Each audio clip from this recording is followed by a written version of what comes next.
I mean, obviously exciting to have everybody in and just seeing the all-around hard work. I mean, good environments, people having fun, people getting better. It's hard to pinpoint, one or two moments or one or two people that are crushing it, but I'm just excited the work that the staff's putting in and these guys are getting after it. Kevin, there's a lot of hype obviously around a couple of your guys, Volpe and Dominguez.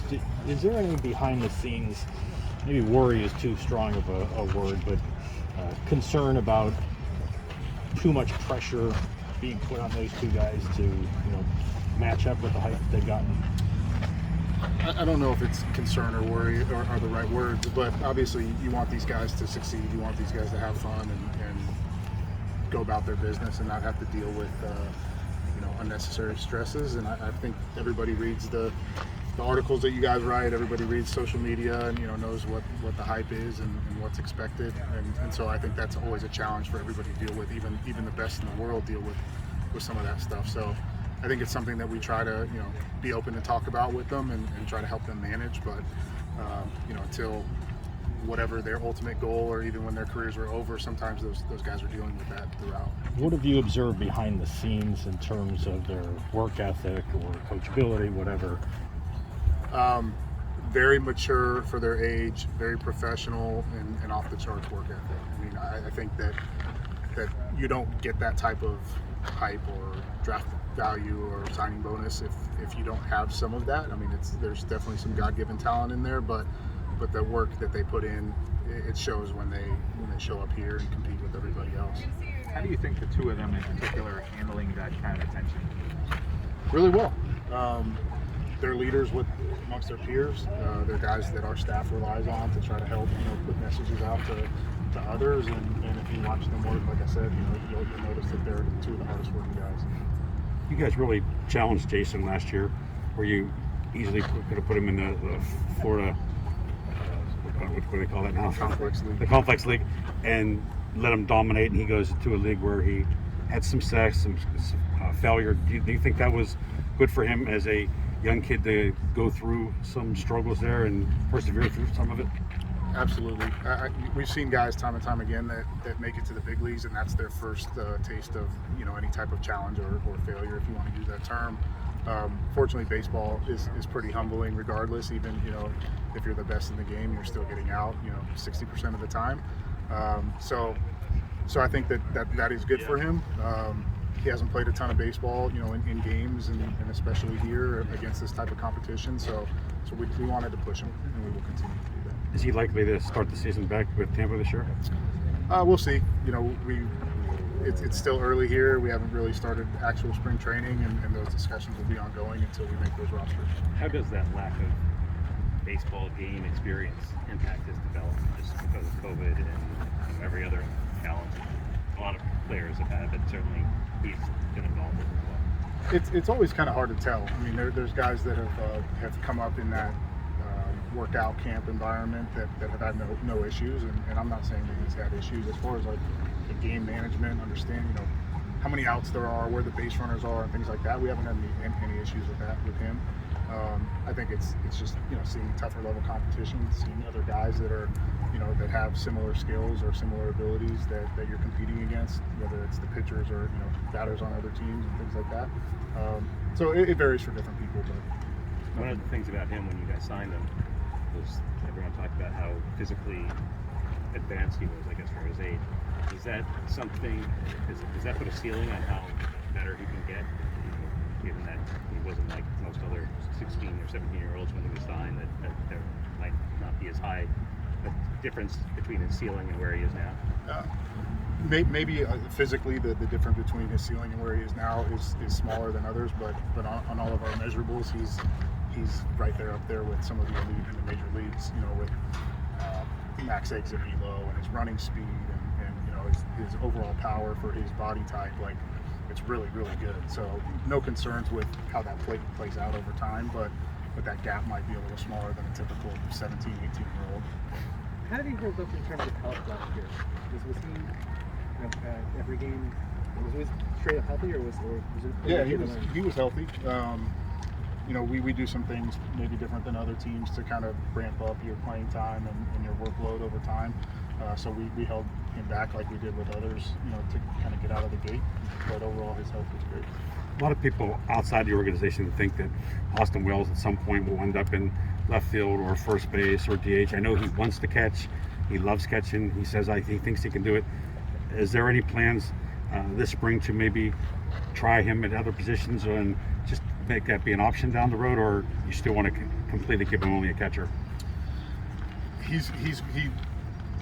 The improvements that he made as a catcher were fantastic. Like his arm strength, you can measure those things. Like it got much better. His receiving got much better. We consider him to be a catcher.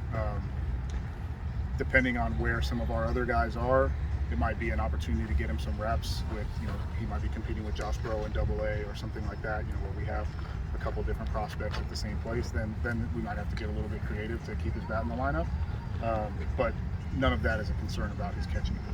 And along the same lines, you have a lot of really highly touted shortstops. Has there ever been a thought of playing Volpe at second, so maybe someday he and Peraza could be in the same infield, or you just want them to play short, and down the road, if you get that, then you'll get Glaber moved, I guess, later on when he was in big leagues, the second base? Yeah, I mean, in regard to both of those questions, I think you saw with, I think it was Sanchez and Romine back in the day. I mean, we had Montero, we had a couple different catchers that ended up at the same level, and we had to find some different ways. We've had the issue, and other teams have had the same issue with shortstops. I think we want to get them as many reps as we can at short because we think they can play there. And if we are faced with that challenge of having both there at the same time, whether it's in the big leagues or a lower level, then I'm sure we'll be open to it. I mean, we look around at the way we position now, and everybody's moving around anyway, so you kind of get to throw from the right side of the diamond, you get to throw from the left side, you get the longer throws, the shorter throw, turning the double plays a different way, so they get exposure to all those things. What do you need to see from Dominguez to determine what you guys will do with him this year? I mean, just like anybody else, I think it's kind of monitor the performance as they go along. I've said this time and time again, but the tools are there.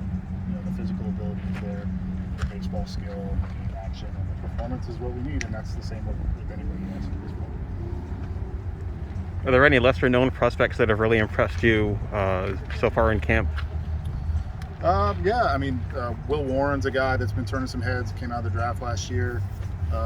Elijah Dunham, I think, has done that, kind of being an undrafted guy, turned some heads last year and looks in really great shape. I mean, there's a lot of guys that you can tell, and I know it's a joke with all the writers, like, oh, best shape of your lives and things like that when they come in, but there's some guys that, you know, we let them go and they do their thing for November, December, January, and pop in, and you're like, okay, like, what's this guy been doing?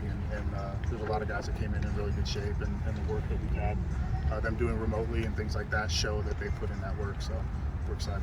When you guys drafted Brendan Beck, he was a guy that people looked at as possibly closer to the major leagues than, you know, a lot of draft prospects.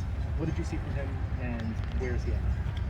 We didn't get to see much from him. You know, he's been injured and he's going through his rehab process, so we trust our amateur scouting department and what they saw, and we're eager to get him back, you know, as soon as we can. Scouts have told me that Gomez's defensive game of catcher is elite, and if he develops the bat, he could be a really standout big league catcher. What have you seen from him, and how good at this point, he's still young, is his defense behind the plate?